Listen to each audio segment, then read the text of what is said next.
So bless the Lord, oh my soul, oh my soul. Worship His holy name. Sing like never before. Oh my soul, I'll worship your holy name.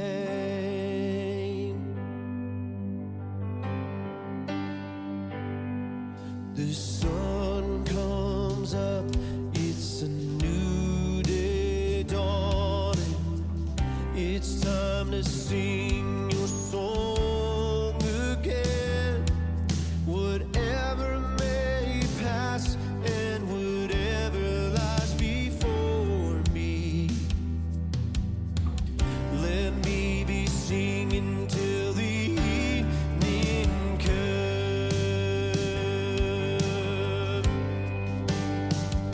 So bless the Lord, oh my soul, oh my soul.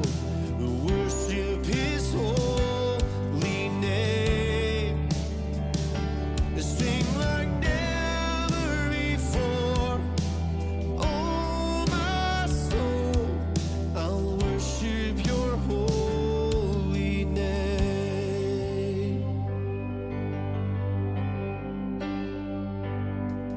You're rich in love and you're slow to anger.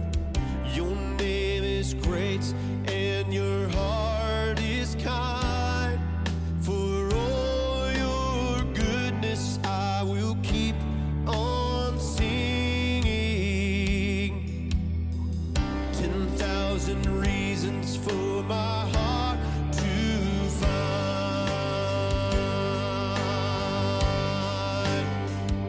So bless the Lord, oh my soul, oh my soul. Worship His holy name. Sing like never before. Oh my soul, I'll worship your holy name.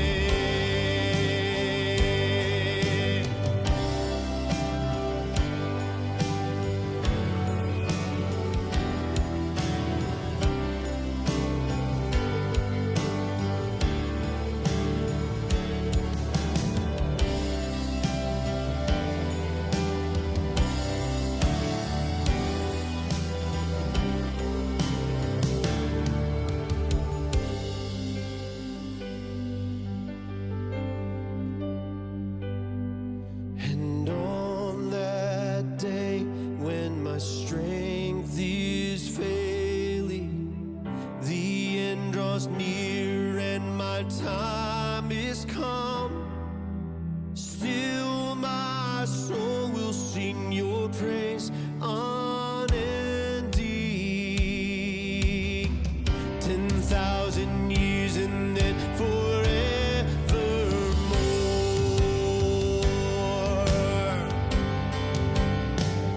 So bless the Lord, oh my soul, oh my soul. Worship His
my tune when I met you. I was breathing but not alive.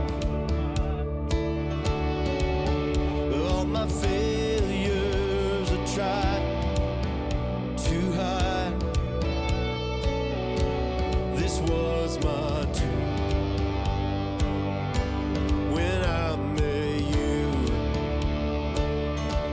You called my name and I ran out of that grave, out of the darkness into your glorious day. You called my name and I ran out of that grave, out of the darkness into your glorious day. Hey!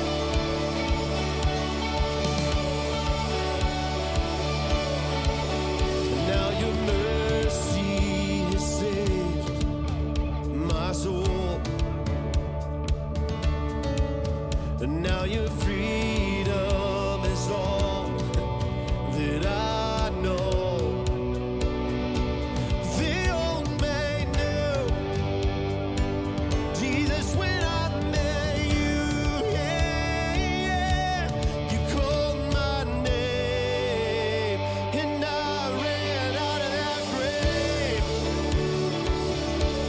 out of the darkness into your glorious day.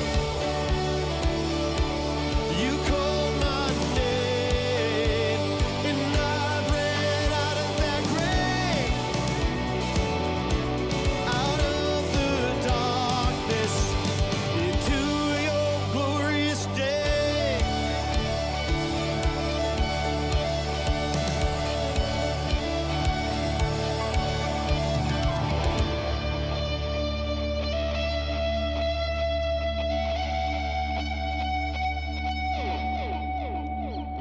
I needed rescue, my sin was heavy, but chains break at the weight of your glory.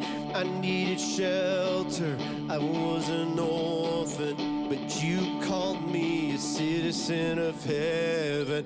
When I was broken, you were my healing. Now your love is the air that I'm breathing. I have a future, my eyes are open, 'cause when you called my name, I ran out of that grave,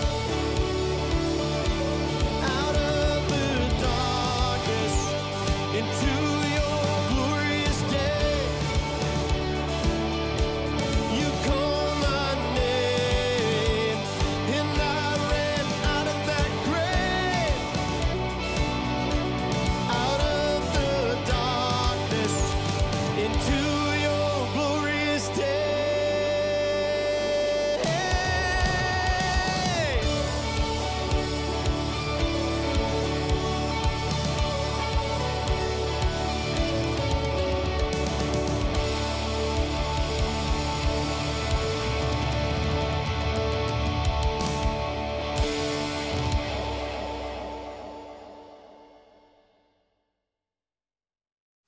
So this morning we're going to be speaking out of Luke 1.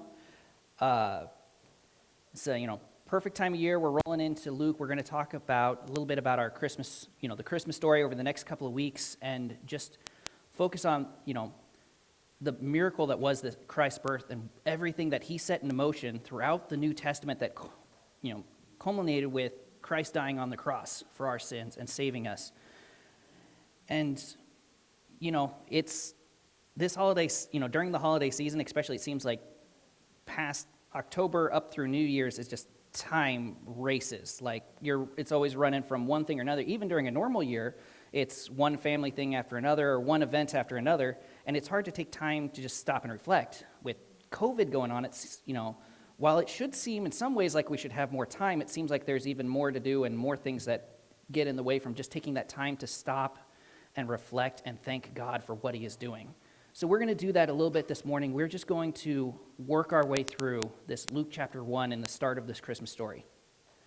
Luke is an interesting book because unlike Matthew and Mark in the Gospels, Luke was actually written by a Gentile. It was not written by a Jew, and it was also written decades after Christ's death. So Luke goes back and he does a little bit of investigative journalism. He's talking to firsthand, people who witnessed different things over the life of Christ, and he's trying to put together this story in a structured way from beginning to end as far as the life of Christ. And then he also wrote Acts. And so he wrote the life of Christ and then what followed. And so he tries to lay this all out for the Gentile, for the person who wasn't a Jew, who hadn't heard the story, didn't know what had been happening in Israel, going back and trying to put everything in place.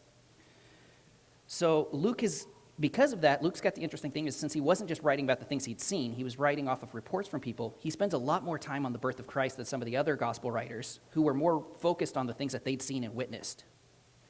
So we're going to jump in here in Luke verse 5. So Luke verse 5 starts, "In the days of Herod, king of Judea, there was a priest named Zachariah of the division of Abijah, and he had a wife from the daughter of Aaron. And her name was Elizabeth, and they were both righteous before God, walking blamelessly in all the commandments and statutes of the Lord. But they had no child, because Elizabeth was barren, and both were advanced in years. Now, while he was serving as priest before God, when his division was on duty, according to the customs of the priesthood, he was chosen by lot to enter the temple of the Lord and burn incense. And the whole multitude of the people were praying outside at the hour of incense." So let's stop a second here, and we're going to kind of look at a little bit here, because we have to kind of break this down. Unfortunately, even for Luke at the time, and for us coming back, we lose some context. For some of these things they say offhanded when they're talking about divisions of the priesthood or he's burning incense. We don't always know exactly what all was that entailed. They would have known more at the time because it would have been a common practice. And they knew what the traditions and what all of that entailed, but we're going to put a little bit of context on this. So Luke tells us that Zachariah's division was on duty. Now, there were 24 priestly divisions in Israel during this time. They'd been set up by David when he was setting up the lines on how the priesthood would work for the temple before the temple was even built. And they set it up as 24 divisions. Now, inside of these divisions, these were large divisions. They were families and houses for Israel. So it wasn't very often that one would get chosen to actually enter the Holy of Holies and burn incense. This was something unique. It might have, from what I was able to find, they think that it might have happened once, possibly twice in someone's lifetime. But it was a random event out of everyone who was part of that division who would be able to draw and go in. So this is a unique point for Zachariah. It's not something he gets to do on a weekly basis. Plus, each division only serves twice a year. They serve for 1 week long, 2 times over the course of an entire year, and then they'd have to wait a year before they would come back. So,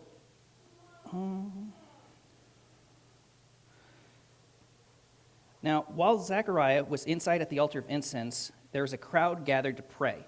The burning of incense on the altar was symbolized the prayers of all of Israel going up before God.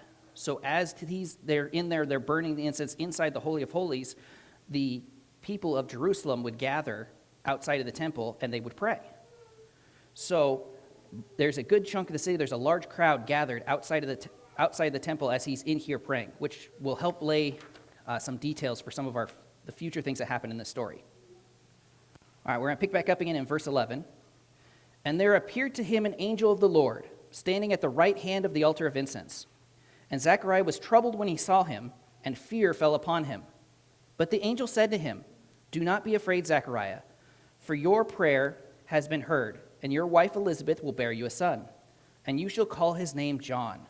And you will have joy and gladness, and many will rejoice at his birth. For he will be great before the Lord, and he must not drink wine or strong drink, and he will be filled with the Holy Spirit, even from his mother's womb. And he will turn many of the children of Israel to the Lord their God.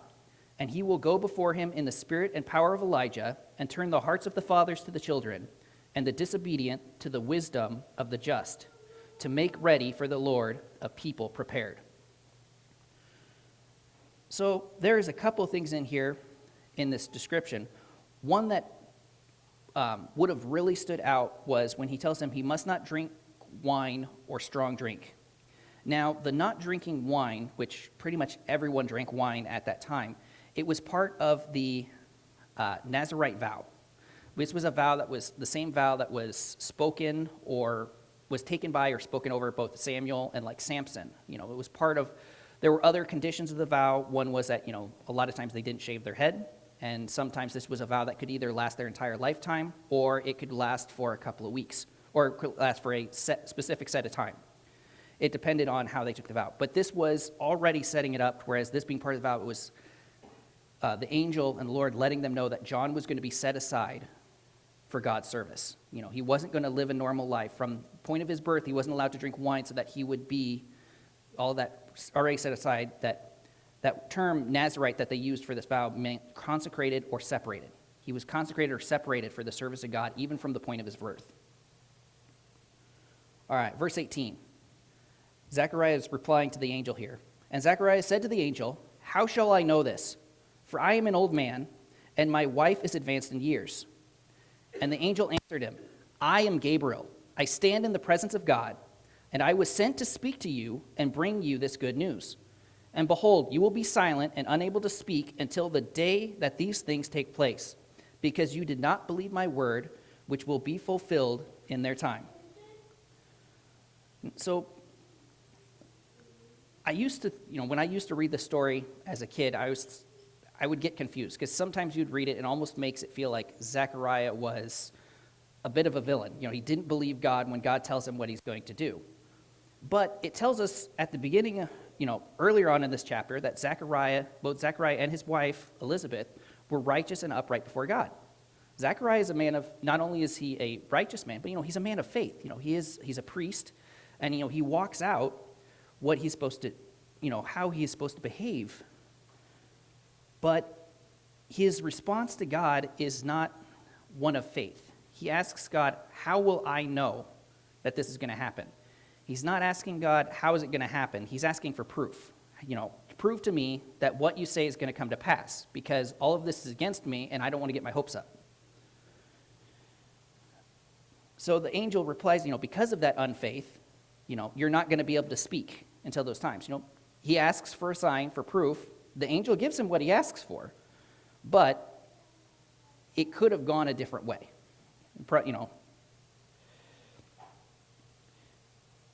So we want to take note on how he responds to the angel, because that's going to come into, we're going to compare his response to the angel as to how Mary's going to respond in a little bit here. So his response is, "How shall I know this?" And we're going to look at that a little bit later here. So we're going to jump back in verse 21. So the whole time this is going on, we don't know how long Zechariah is in the temple having this conversation with the angel, but it was longer than it should have been for the time of just burning incense. So verse 21, "And the people were waiting for Zechariah, and they were wondering at his delay in the temple." Now I'm going to stop there for a second. One of the traditions for the priests when they would enter the temple at this time is they would wear bells on their robes, and they would have a rope tied to their feet, because it wasn't unheard of for someone to go into the Holy of Holies and make a mistake and end up dying, and they'd have to pull them back out. They wouldn't want to go in there and touch a dead body in the Holy of Holies, so they had to have a way of getting that body out, and, so without desecrating the Holy of Holies. Now, this is the same kind of thing, sometimes it was someone not being pure, and sometimes it was just a mistake. This is the same kind of basis as even all the way back to David's time, when David's trying to move the ark to Jerusalem, and they put it on an ox cart, not thinking anything of it. They're pulling it around. When it goes to fall, one of David's men tries to steady the ark. No ill intention. He's just trying to, keep the ark from falling over. But there were rules, and there were statutes that God had put in place that how his ark and how his temple needed to be treated. And those were not being, if those weren't observed, there were consequences. So, him taking too long was a concern. Because how long do you wait before you just start pulling and seeing, try to getting him out of there? Verse 22, "And Zechariah, when he came out, he was unable to speak to them, and they realized he had seen a vision in the temple. And he kept making signs to them and remained mute. And when his time of service ended, he went to his home." Now, Remember, because he was in there burning incense, this was not just the other priests who would have been outside the temple waiting. There was a multitude that were gathered there in prayer, and they would remain in prayer until the priest came out. So there was a multitude of people that were here to see that a priest who was, would have been perfectly healthy because he would have had to been to fulfill his duties, went into the temple, and then when he came out, couldn't speak. So this story would have spread, at least among the priests, if not over a good chunk of Jerusalem, because there was this multitude there to witness it. And then, this would have been definitely out of the norm. So this would have been something that would have been discussed among the city. Would have stood out.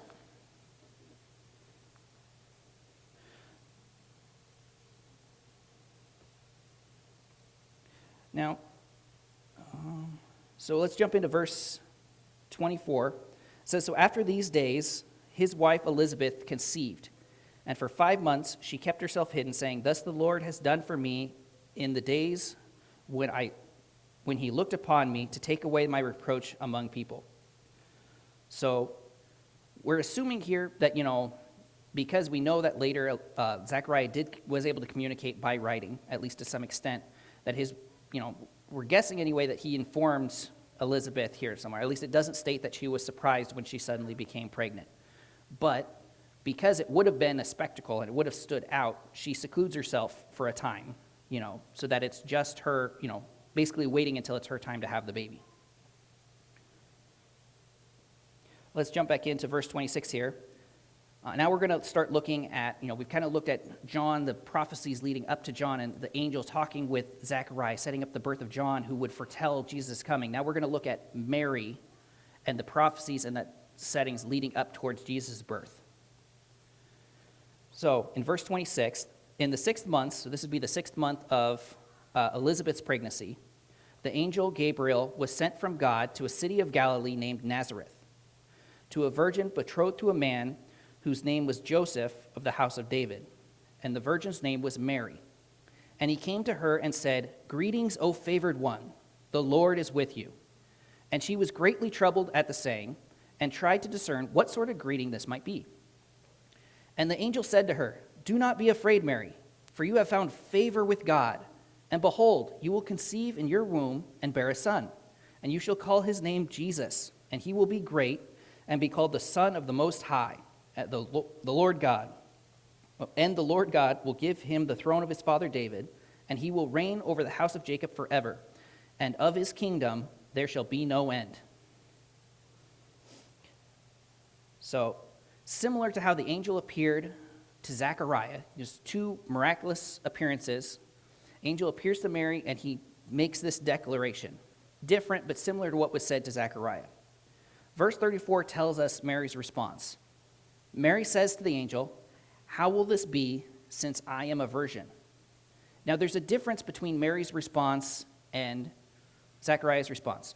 They both have a question, but Mary's response is, "How will this be?" versus Zachariah's response was, "How shall I know?" Zachariah asks for proof. He wants to know, how can he know that this is actually going to happen? Mary is more asking for what comes next, because for obvious reasons, this is, doesn't make sense to her. On a normal basis, that, something's got to happen for this to take place. So it's what, how shall this be? What's going to come next? What's the next step that I need to take? And the angel responds to her in verse 35 and says, "The Holy Spirit will come upon you, and the power of the Most High will overshadow you. Therefore, the child to be born will be called Holy, the Son of God. And behold, your relative Elizabeth, in her old age, has also conceived a son. And this is the 6th month with her who was called barren. For nothing will be impossible with God." And Mary said, "Behold, I am the servant of the Lord. Let it be to me according to your word." And the angel departed from her. So Mary responds with a moment of faith and decree. Zachariah lets doubt creep in, and he wants proof when it comes to it. But Mary doesn't, she asks how it's going to happen, and then she says, "Let it be," when it's explained. But both of them are given a sign, even though she didn't necessarily ask for one. She is given a sign. Her sign is that she's told of Elizabeth's pregnancy, so that she'll be able to go, this would have been a relative, someone who she knew was not allowed to have children. that is already pregnant, because nothing is possible for God. So it's a building of her faith for what would come. So let's jump right back into verse 39 here. So in those days, Mary arose and went with haste into the hill country, to a town in Judea. And she entered the house of Zachariah and greeted Elizabeth. And when Elizabeth heard the greeting of Mary, the baby leaped in her womb. Elizabeth was filled with the Holy Spirit, and she exclaimed with a loud cry, "Blessed are you among women, and blessed is the fruit of your womb. And why is this granted to me, that the mother of my Lord should come to me? For behold, when the sound of your greeting came to my ears, the baby in my womb leaped for joy. And blessed is she who believed that there would be a fulfillment of what was spoken to her from the Lord." So this is part of the angel proving his point, or for God proving the point for what the angel had said to Zachariah from the beginning, that John would be filled with the Spirit from his mother's womb. This is the confirmation of that when Mary comes, not only, as soon as Elizabeth hears Mary's greeting, the baby recognizes not only Mary, but also Jesus, the presence of Jesus. And so he leaps for joy on there. And, to such a point where Elizabeth is then filled with the Holy Spirit and prophesies details that, as far as we know, she wouldn't have known yet. She says, "And blessed is she who believed that there would be fulfilled for what was spoken to her from the Lord." So she's already commending, Mary for her faith in believing what the angel had said to her, which she's probably at first count versus her husband, who can't talk right now because he didn't necessarily believe right away. So Elizabeth has the interesting comparison of both of these people. Two people, two relatives, one her husband, one of Mary, who have seen the same angel, and the differences to what happened afterwards, in their response to it.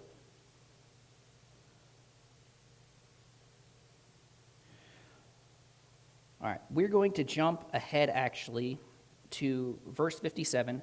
Mary goes in there, and Mary, between this point, Mary basically sings praises to God, and she basically sings a psalm about in the style of David, of rejoicing and praising the Lord for what he has done and what he is going to do. We're not going to read that part right now for the sake of time, though it is a beautiful passage for this exclamation of joy to the Lord. But we're going to jump over to verse 57 here and continue with the story. So now when the time came for Elizabeth to give birth, and she bore a son, and her neighbors and relatives heard that the Lord had shown great mercy to her, and they rejoiced with her. And on the 8th day they came to circumcise the child, and they would have called him Zachariah after his father. But his mother answered, "No, he shall be called John." And they said to her, "None of your relatives is called by this name."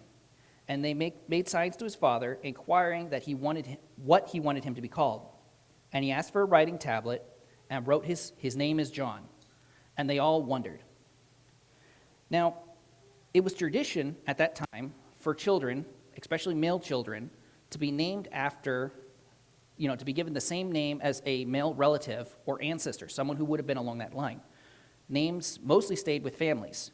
You could tell, depending on someone's name, a lot of times what tribe they belonged to, sometimes down to what family they belonged to, because names often stayed within family lines. So this was a break in tradition. It says that the people wondered at, they wondered at it. They wondered, why are that we breaking with tradition? But for Zechariah, this is the final declaration of faith, that everything that Gabriel had said to him would come to pass. So you have to think about this. At this point, John's been born for 8 days. Because it's 8 days between the birth and the circumcision or 8 days between the birth until they circumcised the baby. It was on the 8th day. So you have to wonder a little bit at Zachariah if he was starting to wonder if he was ever going to talk again. Because, not only has he been mute for the last 9 months, but now the baby's come. Now, maybe he knew that this was the last step in it. I don't know if he did or not. But at this point, this was that last declaration that, everything that the angel had said, he was going to abide by. So John was the last thing he had been told. He will name him John. Zechariah agrees with it. His name is John. And then in verse 64, it says, "And immediately his mouth was open," this was Zechariah, "and his tongue loosed, and he spoke, blessing God. And fear came on all the neighbors, and all these things were talked about through all the hill country of Judea. And all who heard them laid them up in their hearts, saying, "What then will this child be? For the hand of the Lord was with him." So now you have, like I said, Zachariah already had drawn a crowd at the temple when he came out not being able to speak. Now you have all of these friends and relatives, which was probably more than normal, who gathered because suddenly Elizabeth, who was not only old but had been barren, wasn't able to have a child, and suddenly is having a child. So, this is a significant event. This is, something interesting. So more people were potentially there than would have even been normal.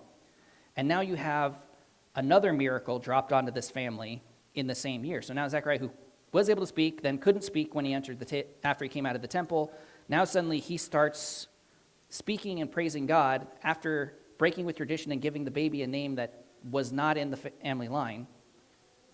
So people are starting to wonder, it's like, this is a weird set of circumstances. This is not normal. God is doing something with all of these different events.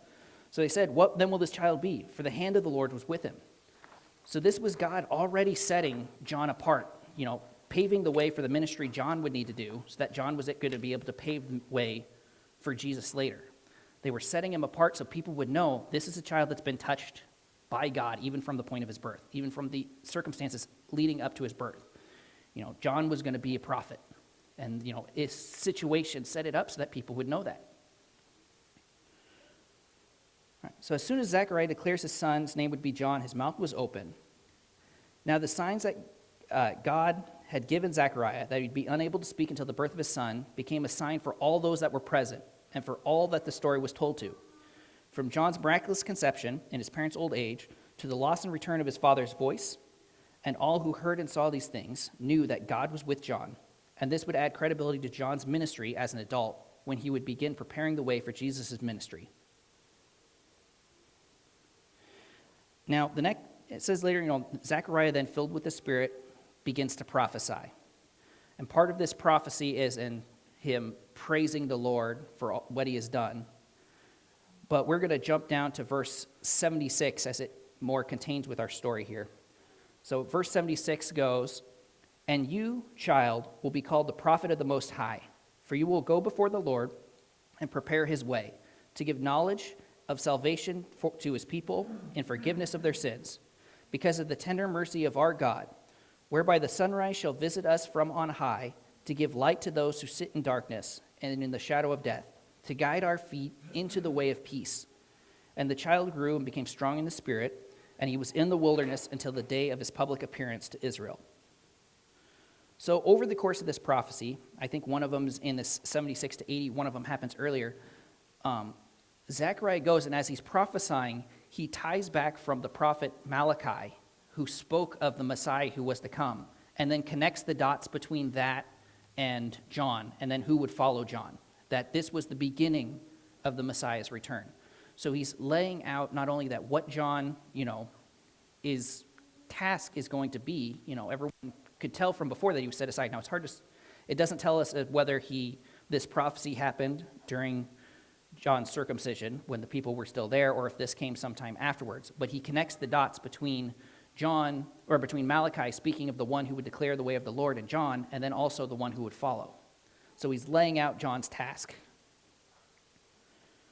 Now, when God says he's going to do something, or that something is going to happen, he always does it down to the smallest detail. Every part of what he told Zechariah was going to happen, happened. John was going to be filled, with the Spirit, even in his mother's womb. That was proven, at least to Elizabeth, if not to Zechariah, who we don't know if was there or not. But we assume she's probably, as pregnant, she's not somewhere her husband's not. So he probably was witness to those events as well. So as we go through the holiday season and we meditate on the birth of Christ and what that miraculous birth means for us, I want to challenge you to stop and consider, how do we respond to the things God asks us to do, in our everyday lives or when we run into situations? Both Zachariah and Mary were given amazing news that they would each have children, or each have a child, when that should have been possible for either of them. Zachariah and Rebekah because of their age, Mary because she was not married yet. So they're both given this amazing news that they would have children and that those children would be part of God's plan for salvation. John would be part of that plan as he would prepare the way, and Jesus, who would come after him, would be the Messiah. But despite them both being told in similar ways, they didn't respond the same. Zachariah has that moment of doubt, and he asks for proof. Mary speaks out of faith, and she simply asks, for details, or what's the next step for me? So there's many times God asks us to do things. He leads us into situations that seem impossible, but our response to those trials make a big difference on the journey. If in the case of both Mary and Zachariah, it might not change the outcome, but it definitely, Mary, I'm guessing, had a much more pleasant time over her pregnancy for those 9 months because she was able to speak and was able to tell what the Lord had done, which would have made it a lot easier to try to explain to Joseph what was going on, before and after his own dream. But Zachariah had to sit in silence. God gave them proof that what he said was going to happen, and the same thing happened both times. But their response changed their journey through the situation. So that's what I want to encourage us to look at. How do we respond, even through this time of COVID, through this holiday season, when God puts something before us, when we step into those situations, when God asks things of us, how do we respond? Are we speaking out of faith and simply asking for, okay, God, I know what you want me to do. How do you want me to do that? Or what's the next step? Or are we asking for proof that, okay, I'm not sure if that's true. I'm going to wait and let you tell me a couple more times before I actually move. Because I really don't want to do that. That seems like a lot of work, or that seems like that's not going to end well. So I'm going to wait until you prove it to me that that's got to happen before I do anything. How do we respond to God? Take the time, just want you to keep that in mind. Make sure that we're responding to God out of faith and not out of fear or doubt, afraid to be disappointed.